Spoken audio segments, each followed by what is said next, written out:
Boom, a few executives decided that their company needs to have a larger profit margin, and they need to get paid some more money. So within a few years, a fully fledged car will be the result of this. These executives assigned certain tasks to other less paid measly employees. These tasks include understanding customer needs, market trends, and regulatory requirements. The end result of this market research will typically be the point where the company understands whether they'll be making an SUV, a sedan, a sports car, or even whatever the hell this is. Our car is slowly reaching the point of inception. The project is now passed down to a team of designers who have full-time jobs based on just drawing cars. Despite it sounding easy, they have to take a lot of factors into account. Aerodynamics, aesthetics, functionality. Yeah, I mean, that's about it. To be honest, it still seems pretty easy to me, but I digress. I understand there might be some designers that watch my videos, and I don't want to cause you guys any sort of distraught about your own profession. So I'm going to have my hand at it. I'm going to give myself 30 seconds to design a car and draw it out. And hey, maybe I'll figure out that your job really is hard. Okay, your time is up. Dang it, man. I mean, I guess the designers were right, man. This is a tough job. I need another 30 seconds for sure. After the designers finished their big-time task of coloring in between the lines, the designers passed on to engineers who designed the mechanical, electrical, and software systems. A lot of the time, certain designs don't work well with software systems, and designers have to put in a bit more time to recolor their drawing.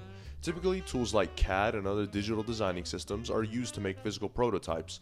These prototypes are then used for rigorous wind tunnel testing, crash testing, and making sure they're not making inherently dangerous cars. If that seems weird of me to say, I refer to cars like the Ford Pinto. Just a quick story, in the 70s, Ford released their new flagship hatchback, the Pinto.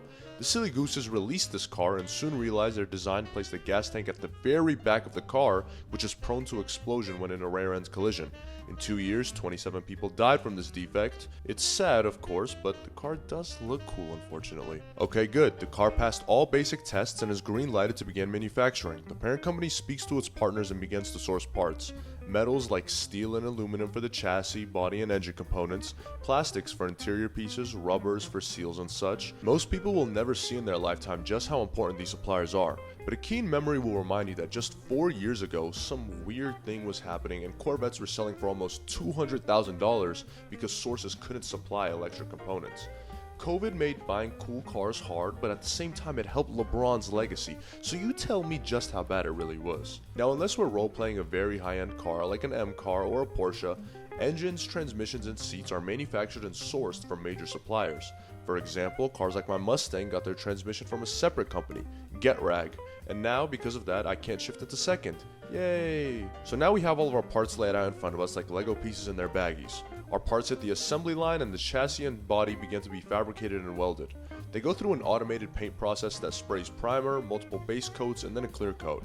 The final steps on these lines see the car get its heart installed, as well as the trans, seats, electronics, and wheels. Finally, the assembly plant will do a full inspection of the car to make sure no defects are present.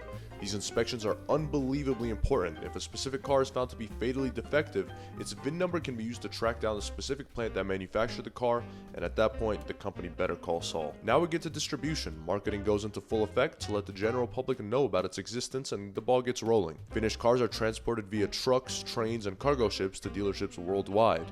These dealerships and lovely salesmen prepare the cars, slightly modify the price based on their region, and set the cars on the showroom floor. A customer comes in, let's say it's you. Yes, you. I'm talking to you, Andrew. You decide you like this car and either buy it outright or finance it for 244 months. Or lease, but that's too much work for me to include. Congratulations, you're a car owner. According to iSeeCars.com, you're going to keep this car for roughly 8.4 years. Within that time, your car will see you grow as you will see it do the same. You make sure to do routine maintenance, which includes oil changes, tire changes, and repairs to major systems like the engine and trans, but I have no idea what that's like, so I won't go into specifics. Despite how expensive your car was and how well you maintained it, your car will face wear and tear. You will spend money fixing these issues, and when it gets too much to bear or you want a new car, you decide to get rid of it. You either sell it privately or take the coward's way out and sell it to a dealership. Your car watches as you give up on it, and although it feels as much pain as you would feel if someone quit on you, it stays silent and moves on like your feelings for your once beloved car. According to very solid sources, Reddit, The average car lasts 15 years, so let's say our car has 6.5 years left on its life. A second owner treats the car well, oftentimes it'll get modified, and some become special purpose vehicles like race cars, farm trucks, etc. Maybe even a wild card outcome would be exporting the car to another country that has more demand. You can buy a Mustang GT in the US for a fairly fair price, but if I sent it to Azerbaijan, I would be money spreading for years to come. Eventually, the maintenance becomes too much to upkeep this car, and whoever owns it decides there's nothing to do but sell it to a junkyard or abandon it. The junkyard rips out the car's engine, wheels, and alternator, and with its final heartbeat, it remembers the first time you saw and chose it out of a lot of thousands of cars. You gave up on it. It tried as hard as possible to not give up on you. You're a terrible person, Andrew. When hazardous materials like oil, refrigerants, and batteries are safely disposed of in your local drinking supply, the car is placed on the crusher. The last thing this once incredible feat of engineering will see is the large and unforgiving teeth of the metal shredder. Ferrous and non-ferrous metals are separated for recycling. Other metals like plastics and glass are either recycled or sent to the landfill. It's not all bad though. Some metals are melted down and reused in newer cars, and tires are recycled into asphalt for roads or surfaces for playgrounds. We still are in the process of finding better ways to recycle these cars to reduce waste, but it's proven to be a very big challenge even for our brightest minds. If they just asked me, I'd give them the solution in minutes. And there you have it. We typically just see cars as hunks of metal for you to use, but they were once an idea someone was proud of and a possession that someone took pride in maintaining. And now it's dead.